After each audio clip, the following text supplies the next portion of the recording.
Welcome to another Skyrim book reading. Today we're reading The Wraith's Wedding Dowry by Voltha Grau Yamwort, translated by Apthorn. The poets are right. There is something life-changing about being in love, said Kebkaja Grau Minfang, sometimes called the Wraith. I haven't wanted to rob anyone or anything in weeks. Why, the other day I saw the door wide open at a wealthy merchant's house, but my mind was fully occupied with what I should wear on my wedding day. You have been out of the right society for very long now, frowned her friend Cargol approvingly. You never told me what happened to your first husband. You know, the one the shaman gave you? Torn apart by ash ghouls, smiled Kebkajana dreamily. It was rather saddish, but I know nothing like that would happen to Woodward. No life of adventure for him. He's practically an imperial. In fact, he is one. Did I tell you how we met? Hundreds of times, grumbled Cargol, reaching for his flagon. He was your jailer, and he refused you food until you promised to marry him. Have you ever heard of something so madly romantic in all your life? Sighed Kebkaja, and then grew serious. I was going to say that I hope my old friends will wish me well, but as old Bosriel used to say, there's no point in hoping for what cannot be. We'll leave with the Imperial Knights for Balmora immediately after the wedding, but as long as we're in Dagon Fell, the gang will find some way of disrupting my love life and bring me back to light. I know it. As the days approached towards the Wraith's wedding day, there was certainly something sinister in the air that Kebkaja could smell when she was not transported by heady bliss. Dark figures seemed to shift in the shadows and disappear when approached.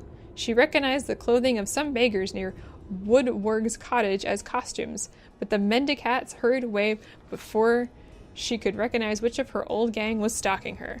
But these moments of apprehension were few. Kebkajna was truly happy, making arrangements for the ceremony to be performed at the very dungeon where Woodward had imprisoned her.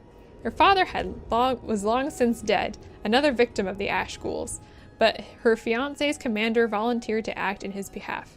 Of course, Kebkajna had to supply her own dowry. She spent every last mark of her savings of ill-gotten gain to buy her beloved a truly wonderful present. The wedding was set for the stroke of midnight, as is Orc tradition. The handmaidens, wives of imperial officers, were busily sewing her into her gown of red velvet and fine gold filigree in the mid-morning. Dulceta, one of the handmaidens, remarked that she had heard that Kebkajna had bought Woodward a truly beautiful gift for her dowry. Let me show it to you, Kebkajna giggled, dashing from the room half-dressed to her hidden alcove. The present had been stolen. The women were horrified, but the Wraith found herself merely irritated, not surprised. This was truly the old gang style. They knew that a wedding ceremony without a dowry was marked as unlucky. She asked her handmaidens to finish dressing her as quickly, while she pondered what the burglars would have done with her treasure. The whole region was honeycombed with secret lairs and abandoned sites thieves used to store their loot. There were obvious places, of course, but after much reflection she thought of where she would put it under similar circumstances. Once her handmaidens had finished, Kebkajna bade them to make certain that the ceremony went on as scheduled, and not to fret as she might be a little late. She wrapped herself in a shawl to protect her gown from dungeon dust and set off for the Shrine of Malakath. The Wraith had never before attempted to rob her own friends, and though she was peeved at them for trying to ruin her happiness, she had no interest in hurting them physically. Her style was to avoid conflict, though she knew it would be inevitable. The lessons her mentor Cargol had given her had helped her avoid the lances and blades of guards and imperial knights over the years. Now she would see if they would allow her to survive a den of thieves and the unknown dangers of the shrine, without, most importantly, ruining her dress. The desolate place was so empty as she delved into it that she feared she might have made a miscalculation. It was not until she found a small room hidden down a long corridor that she knew she was at the right place, and that it was well suited for an ambush. She grabbed the chest with her treasure within and returned to face the assault. Two of her old gang, Yoram and Yorai, the Red Guard twin brother and sister, were outside the door as she came from the room. They knew the Wraith better than to taunt her and immediately attacked. Yoram struck out with a left thrust of his blade, while Yori sought to rush her. The Wraith neatly sidestepped Yori, while dropping her weight to her rear left leg, shifting her right shoulder to the left to slip past Yoram's strike. The twins crashed into one another, and Kebkajna passed swiftly on. Almost immediately, she was set on by the Argonian Binyar, his mace whistling through the air at her head. They had never much liked one another. The wraith snapped into a duck, so the mace whacked with a tremendous clamor against the stone wall. Binyar was thrown off balance, giving her a few seconds' lead hurrying up the passage. Ahead, she could smell the fresh night air.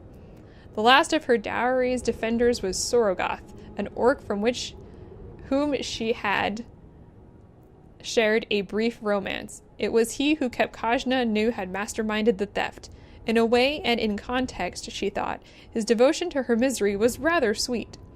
At the moment, though, she was most concerned with avoiding his barbed axe that seemed ideal for breaking her dress's fine stitched work and the flesh beneath. Bending her knees slightly, bobbing to avoid strikes to the head, weaving her head to confuse Sorogoth of her next move, shuffling her feet arithmetically, the wraith made an impossible target. She ducked inside his thrust, sidestepped his swings, and then sidestepped his thrusts, and ducked his swings. As erratic as she tried to make her defensive moves, Sorogoth kept pace with her, refusing to budge from his position at the dungeon outlet. Midnight was coming, and the wraith finally decided that she must end the confrontation. When Sorogoth swung out next, she sidestepped to her left, swayed down, and ducked her head so the axe whistled over her right shoulder. In that instant, his right side was exposed, and she reluctantly smashed the chest hard into his torso. There was not enough time for Kepkajna to see if she had killed him or merely knocked him unconscious. In truth, she thought of nothing else but rushing to her wedding ceremony. At precisely midnight, Woodward and Kepkajna were united together. He was delighted with her dowry gift, a fine suit of armor that would make him the envy of other imperial jailers. Even more, he was enchanted by his wife's tale of retrieving it from the Shrine of Malakath. "Did it occur to you to put on the armor when you knew that it was an ambush?" he asked.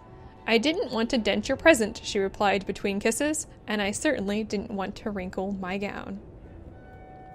That's all for today. I hope you enjoyed this reading of a Skyrim book, and I will see you next time.